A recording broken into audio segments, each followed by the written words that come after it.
AM out there, TV land, top of the AM, man.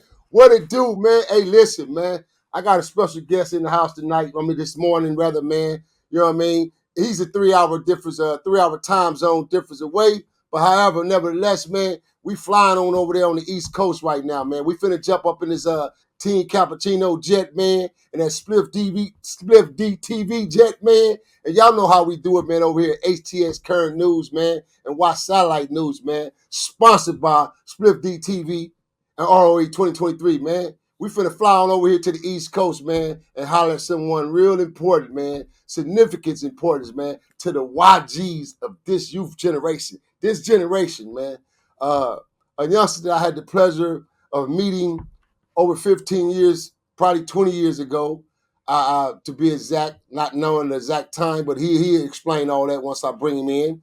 And I really decided to bring him on this platform and allow him to just tell his whole entire testimony to the youths out there of the world, so that you guys can see that when I come on here, me and Unc, and then when I speak and I talk in terms as far as the streets, the rules, this bullshit, the hype, you've been able to have other choices in your life, other chances that we didn't have. Take them. Take good advantage of them.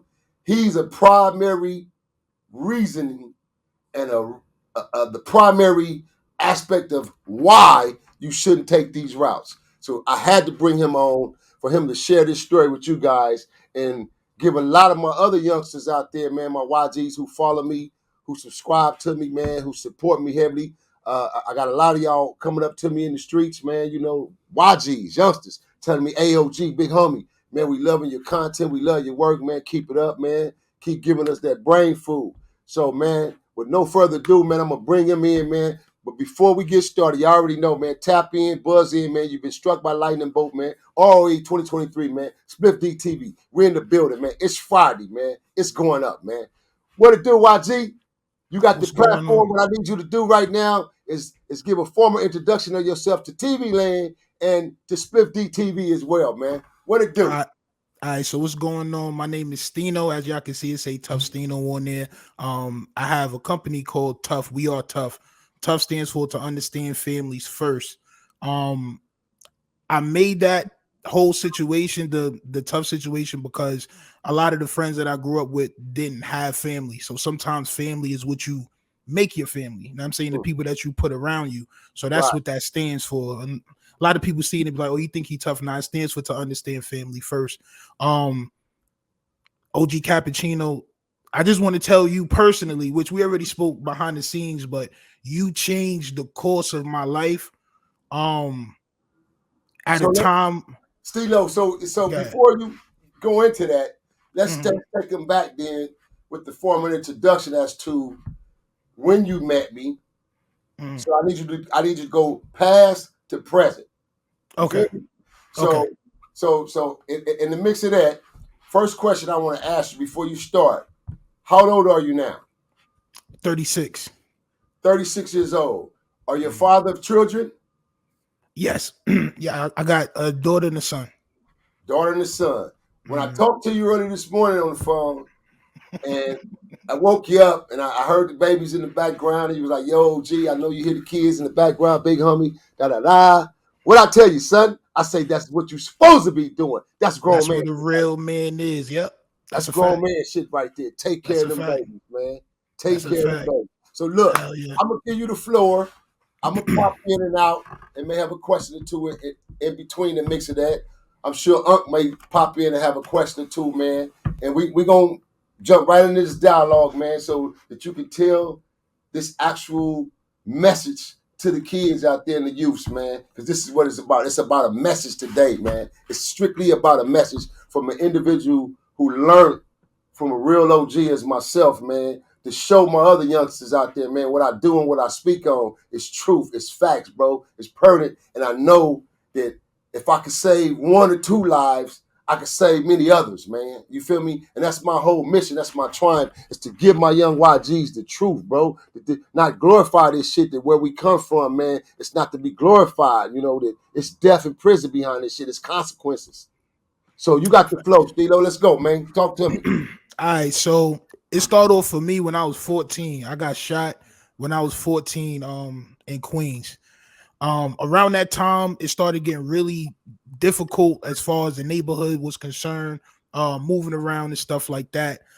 So you had to be prepared, you had to be strapped. This is like around the time where I started getting into the street life, right? So Yeah. fast forward to about 19, I went upstate to Albany. A lot of y'all may know or may not know, but niggas in New York usually go out of town to hustle. Like niggas take out of town trips and go set up out of town and try to do that whole thing like that. When I was in Albany, I met some guys that was from Brooklyn and some guys that was from the city still. They was pushing Bounty Hunter 4 line. So when they came to me, I was with it. Like I was with it all, like moving around, shaking. They put me on to, you know, where the set was actually from, and then Real, your name. Yeah. Steve, just intervening real quick. Just I want Mhm. to back up real quick. So originally you from the Bronx, Brooklyn. I I'm need from people to know that. I'm from Southside Queens Southside Queens, and then you met these other young cats who were in claiming Albany. in Albany. Okay, moving along. Mhm. Right. So we was moving around, like I said, man. They taught me everything, man. Like where everything was from, Nickerson Gardens and Cappuccino. I just keep hearing this name, Cappuccino, and we making moves like this is what it is, not knowing that we risking our life for something that we don't even really know about. Right. Mm, that's interesting. So um I say about 6 months to 8 months into it, they got a homie from the West on the phone because I guess they was trying to like make everything legitimate. And you got on the phone. Know what I'm saying? And with no disrespect in your voice, with no malice, with no ill intent, you said, yo, y'all don't understand what y'all doing. Like, I respect y'all moving gangster and y'all like how y'all moving, but this is not where y'all from. Like, y'all not from Nickerson Gardens. Y'all don't really know what this is about. So Can to you me, repeat that? Can you back up and repeat mhm. that a little louder with clarity for me, man? Because I really need them youngers to hear that, man. Yeah, I mean, me too. So that's the whole reason why I even hit you up anyway, because I feel like this needs to be spoken about in different areas where niggas is pushing lines that they have no idea where it's from. So you told us, and I don't know if I was listening the most or whatever the case may be, but I'm listening to you, and you said, y'all don't understand what this is. Y'all don't understand what this bounty hunter shit is about. Y'all not from Nickerson Gardens. Y'all not from these blocks over here. And in my mind, I'm like, yeah, I'm from 200th Street.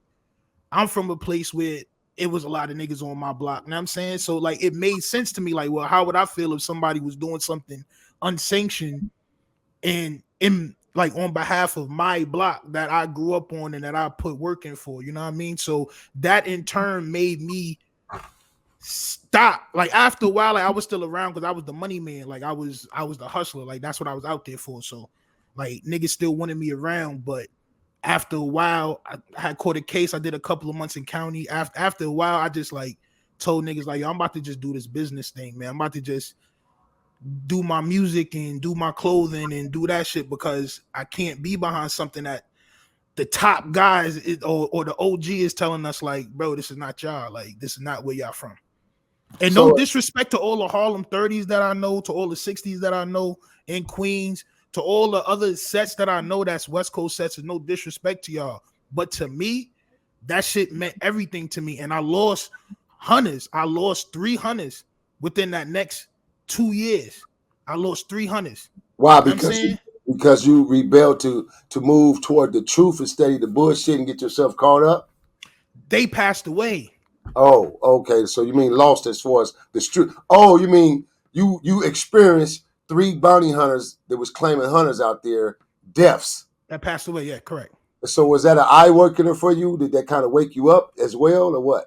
Um, I was already moving on the business tip at that point. I had got signed to Island Def Jam in like 2013. I Mm-hmm. was signed to Island Def Jam for like 2013 to 2016 on the writers deal. Um, so I was already moving around, but it was sad for me because they were still moving in a way where they didn't really understand there's no OGs on the New York side. Right. So I respect the way, like if you the way you hold it down, I respect it because you can give guidance to the people that you are actually influencing. In Right. New York, there's zero guidance, zero, and it's still that way now. There is no OGs like you. This is why I respect OGs like you and the other OGs that I have spoken to over the years and I gain knowledge from. You know what I'm saying? Because there's no OGs in New York. We just moving So crazy. so YG, when was it? Just taking myself back to that point in time in that day, because I remember distinctively when I got the call because I was frustrated because a couple of young cats kept hitting my DM like, "Yo, OG, this is da da da. I'm such and such da da da. We need to holler, man. We want to make sure that it's official." And I got on the phone and said, "Man, check this out, young niggas. Let me tell you young niggas something right now, man. Official, man. Listen, man, this ain't what you young niggas want to do. This ain't where it's at." And then I'm not fucking with it because it's so watered down and tapped it and tampered with right about now, man. I'm not even fucking with it, man. Young niggas, go to school, get you a job, get you a life, take care of your kids. That's what you do. So with me having this conversation with you specifically, you and a few other cats at that Mhm. time, because it was a conference call, Yes, it was. what was your actual turning point? What made you, was it me telling you right then and there that moment? Did you think on it some days, hours, weeks? What was your turning point, man? I was done. Yo, listen, I'm a I grew up under my father, right? So my mom's left kind of when I was young. She was still around, but like my pops raised me. So when a man is telling you something like, and this is his shit, it's like I'm from a town where we don't wear fake sneakers and we don't do fake. So like, what's a fake? I mean, like it just felt fake to me. OG, I'm just like, Major, major. And that's yeah, like good. nah, Good bro, it's that you say fake. that. That's right. That's good that you say that. Speak it.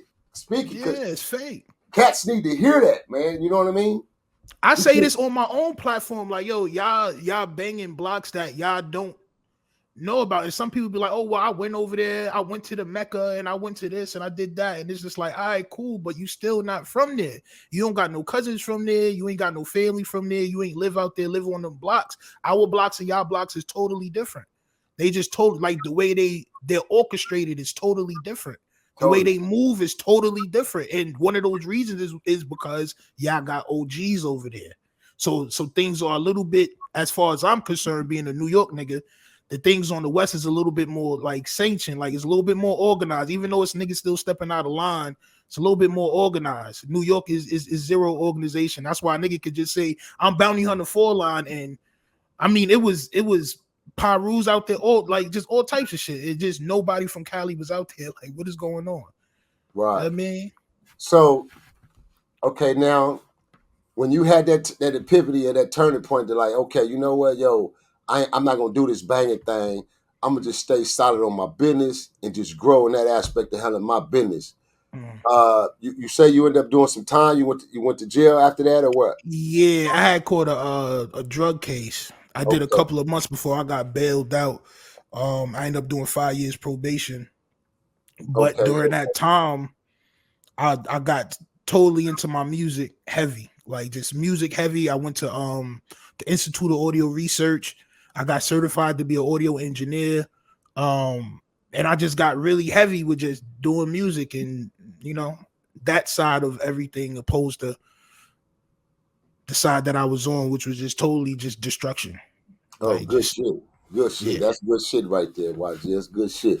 And I just have to definitely tell you how pleased and proud of you that I am, man. And that the fact that I thank you, for staying tuned and tapped in with your OG, man. And I thank you for you know, continue to listen and follow my structure, man. You know what I mean? Because that just shows that I live and lead by example. You live and lead by example. You feel me? As a foremost student, man. From different walks of life, it shows you that we can learn from each other, no matter what, old, new, young. We all can learn from one another, man. Facts. Especially when a man who done fulfill certain shoes that other men just can't fulfill and walk. It's just not gonna happen. You know what I mean? And that don't make you lesser than a man. You know what I mean? It's just that particular man, that particular individual fulfills some shoes that the average niggas ain't gonna fulfill, bro. You just ain't gonna walk them shoes that nigga walked, man. Right. And niggas just trying to, and it's just not that. And I'm saying, I mean, in all actuality, like thinking back on it, you could have been like, okay, yeah, whatever, y'all do this and do that, and had niggas on dummy missions. But that's why I respect you the most, because you kept it tall, like you kept it 100, and that in turn made at least one of us, because everybody else is probably still banging as far as I know, but just different shit. Like they just went to different things. Yeah, because a lot of cats be fascinated with the shit, bro. And Yeah, that's the yeah. shit that kills me. And that's why I'm able to read right into him and tell homie, you ain't cut for this. This You ain't just you. fascinated. You just fascinated, my nigga. You not cut for this.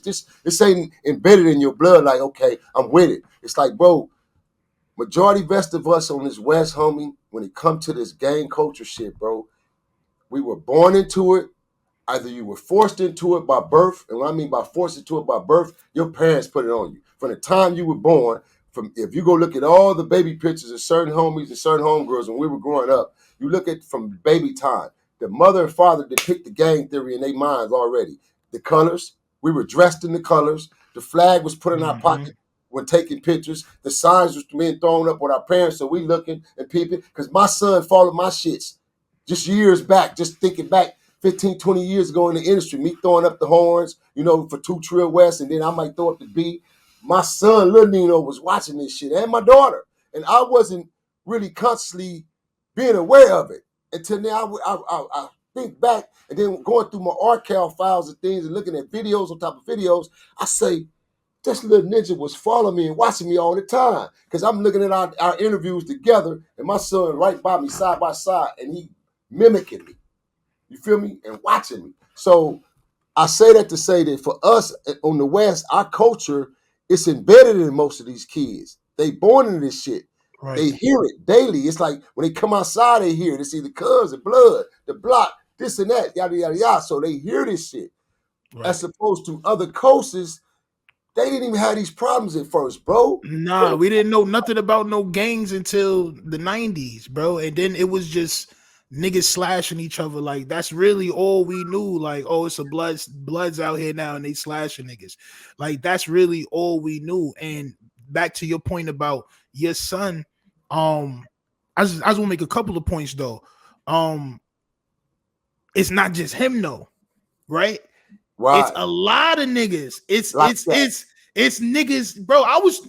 Bro, I can pull up pictures, OG. I'm like this, throwing the shits up and pictures, wilding out. Like it's niggas that's fascinated by that shit until they hear a OG be like, yo, bro, bro. Like this gang. See, so I still got busy, right? But I didn't need to be under something that I'm not from. Like that's just it's just a total difference. Like you could get busy or do your thing and not be so fascinated with a system that you're not from. It's just not natural. You know what I'm So saying? so it's safe to say you were more comfortable with establishing and creating your own path.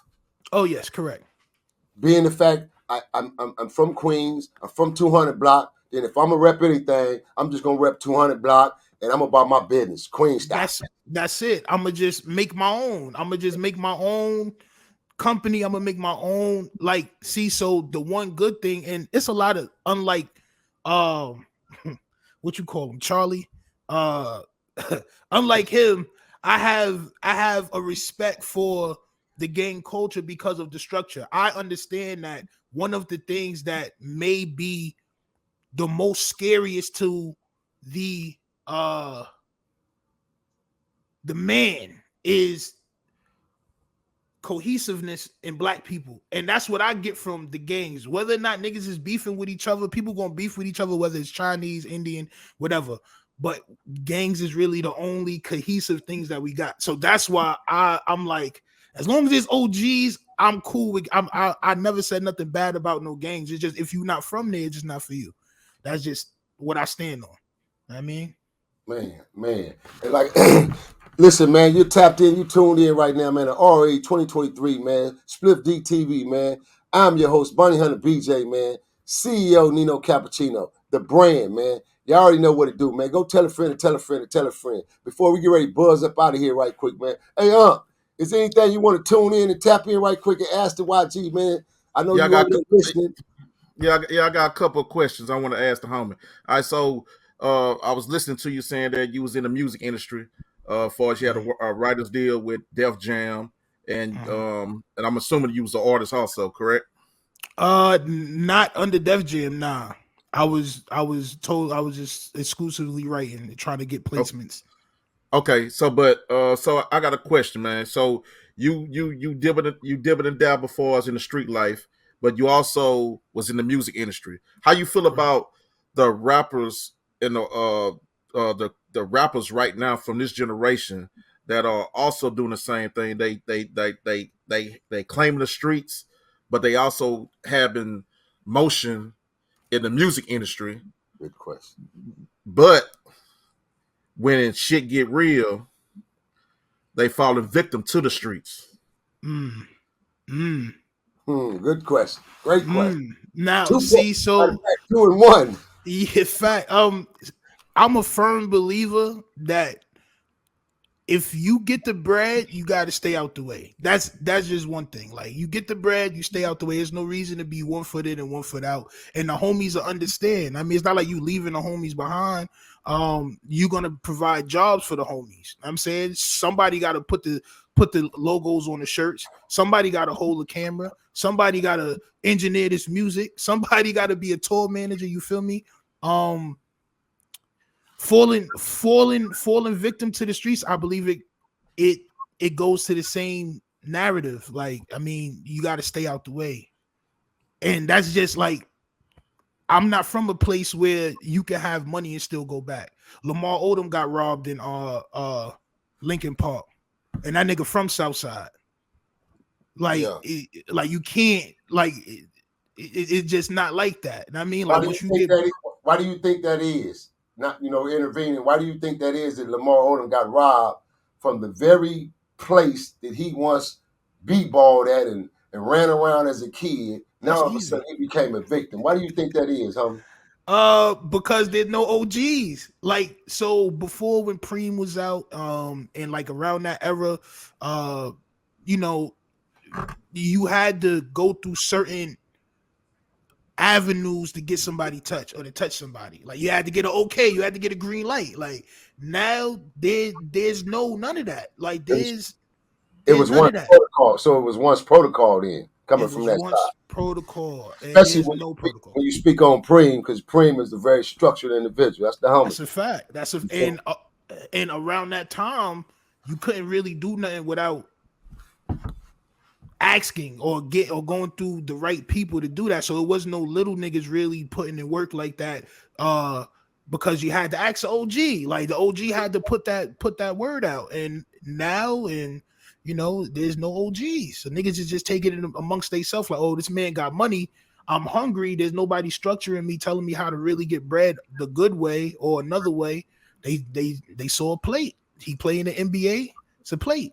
So touching on what Unc just asked you, that Mhm. second question, touch on that as far as okay, like he said, cast fall into the music industry, but then Right. they want to claim the street fame and the street gang. Then a lot of dudes ain't from the streets. They just try to coincide it and make it look good. You feel me? It's the fake shit, like you Clout said. chase. So yeah. Clouting. So touch on what Unc just said specific because it was a specific question he asked there for a specific reason, and we trying to see if you're gonna you'll touch on it as far as being able to bring the light on it. His question was, so what happens when those type of cats get in the industry and now they're in the industry and they mimicking, and then the pressure comes about, now they fall short and they want to claim victim, or now you're a civilian, you're not a Right. It's gangster. cornball. Yeah, it's cornball. See, so I Hey, so like I hate to interrupt you. Just like Cap said, I'm gonna just give it a prime example. mhm. Quando Rondo was the biggest Crip walking. Had a Crip medallion. He had a blue bandana, suits and all kind. I'm talking about the biggest Crip walking. Went to L.A. Shit got real, and then he want to drop the flag now. Yeah, I mean, listen, you see that regularly. going on now within this music shit. Like I said, it's like yo, the gang culture is something that niggas is it's like blackface. You know what I'm saying? Like these niggas is perpetrating it because it's a big culture and they faking, and then when them bullets come, like you said, they want to claim victim and they want to snitch and they want to, y'all, I didn't know what was going on. No, yes, you did, bro. This is why y'all niggas is supposed to get to the money, rap. Get to the money, rap. Y'all don't have to. Check this out, Ash. Bottom line is this, there, YG. He used that example. Now I'm gonna hit you with this example. And you being on that coast, what was your opinion? Being the fact that you heard from a real double OG tell you, YG, live your life, homie. Don't fuck with this shit. Don't fuck your life up with this shit. And you did just what I told you to do. You lived your life and you living your life. So, with you being a real tax-paid citizen, you don't owe no nigga. You got your own structure, your own rules to live by. That's being a man, taking care of your kids. What's your opinion on one of the biggest, fakest bloods that came out of New York just a few years back, and he was all over the internet screaming, "Test my gangster." And when Rainbow Head? Yes. And when your gangster got tested, then what happened? What's your opinion on it being an East Coast native out of Queens? Yo, I never stood for that. I knew that he wasn't. Now I've done music with them guys, like not Takashi them, but the blood niggas, Mel Matrix and them niggas. I got songs with them. Like, they should have never aligned themselves with. So it's two different sides. For one, that nigga was never supposed to be gang banging. He perpetrated the whole situation for fame, and he's the most giant vagina that niggas has ever seen in life. But the other side of the coin is these niggas shouldn't have been so thirsty to work with somebody that they knew that wasn't cut from that cloth. And that shit happens when you try to do things without morality. That's where the morality comes into play, because they should have never even messed with Son. Son not from my culture. He not from the gang culture. He not from the black culture. He grew up playing soccer. Nigga, I ain't play soccer. I played basketball, champ, football, shit like that. Like, he not cut from this cloth. So when you see him get in trouble, of course, he's going to snitch, and then he's going to run back to his culture, just like he's doing now. Now he's making Latino songs and all that because, you know, it's attention there too as well. Maybe some of them feel glad that he got a bunch of black dudes locked up, or they got themselves locked up, however you look at it. You know what I'm saying? But since he did that, it's a lot of 6ix9ines. Like, I'm not gonna hold you. It's a lot of 6ix9ines. It's a lot of these niggas. They just don't got rainbow hair. I'm telling you. They just don't got rainbow hair. These niggas keeping their hair, but they got dreads. But these niggas keeping their shit. You know what I'm saying? Yo, son. Yo, diggity, son. I'm trying to tell you, niggas is fraud. What's poppin', Steve? What's poppin'? What's poppin', son? What's poppin'? Hey, look, man. It's been a pleasure, man, having my YG on the platform, man. We gonna get him back through here again, man. Yes, sir. Hey, we gonna stay connected. Matter of fact, I'm gonna go over there and visit him at some point, man, and holler at him, man, on his show, because he's standing for the kids, man, and really standing for something, man. And like he said, man, you know, he changed his life behind this gang shit, man. You see, the very shirt I got on, we all in the same gang. The world can be like that. We all in one whole damn gang. That's just facts. Black, pro-black. We got to get back to what was really righteous once upon a time, bro. What gave us principles, values, morals, you know what I mean, standards. Hey, and by the way, before I close out, let me tell all my subscribers out there, all my TV land lookers, man, especially you haters, man, my haters, subscribers and followers. Don't y'all go nowhere, because y'all be keeping them numbers anteed up. So I need y'all to keep giving y'all comments. But let me tell your jackasses this right quick, before I forget. I talk fast, man. I speak from a passionate standpoint of my heart. So yeah, sometime I might come on here and say a word that you may disagree with. Prime example, the man dismembered somebody. I chose to say the nigga dismantled the motherfucker. You feel me? Same thing. I chose to say dismantle, and I said dismember. But boy, y'all chew my ass out for that. It's cool, man. It's all love and game, though, man. I gotta stay on my cues, man, dealing with TV land, boy, because boy, man, they don't be bullshitting with Cap, man. We're trying to find out DJ. They depict every word me and anything I say, boy. I had to tell up the other day, nigga, you trying to get me caught up? You done went on there and spelled Saga, Sega Genesis. Oh nah. They about to clown the shit out of me, huh? Listen, man, the comment section hell. I ain't gonna lie, man. The comment Hey, section so is look, hell. man, listen, man. We appreciate everybody that tapped in, man, that's buzzing in with us right now, man. And whatever you do, man, we need you guys to walk away from this with the message. Because that's what today was all about. This was about this message. It was about this young man once upon a time meeting me at 14 years old. 14, man. And I'm in my active stage then. I'm still on active duty stages at this point. I could have easily recruited all them young niggas, snatched them.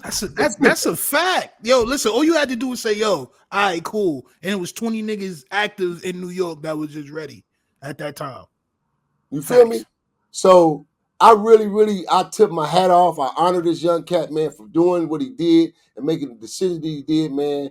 And my condolences to the three losses, the young homies that lost their lives in the midst of this shit because they chose to go ahead on and move on with it because they were so fascinated with this bounty hunter shit, man. That it's not for everybody, bro. And I specifically, like I said, I feel sorry for a lot of the coaches, East Coast, West Coast, especially our coast, the seas where it was planted. East Coast, the South, North, Miami, Alaska, out the country. I feel sorry for these places who are flooded with the gang theory now, man. Like it's a virus. I feel sorry for those cities, bro, because a lot of these cities didn't deserve this gang shit, bro. And this gang shit came and interrupted a lot of cities. And with the gangs, it brought more and more crimes. Yeah, it was crimes being done and committed everywhere. But some of these communities, bro, in our countries were such beautiful communities that they didn't have to worry about the criminal elements being the way it was. Now it's everywhere, bro. Yeah, it's I mean, everywhere, some of the bro. beautifulest places. Take Virginia, for example. Virginia is one of the most greenery places you can want to live and be at. I love Virginia. But it's criminal elements everywhere now. It's like you can't go nowhere. Albany is a good place. Great city. You feel me? New York is a historical city. Feel me? Chicago. I mean, all these great cities, bro. But look at the crime elements now. All because of this fucking gang shit. Fuck this gang shit. I'm going to say it again. Fuck this gang shit.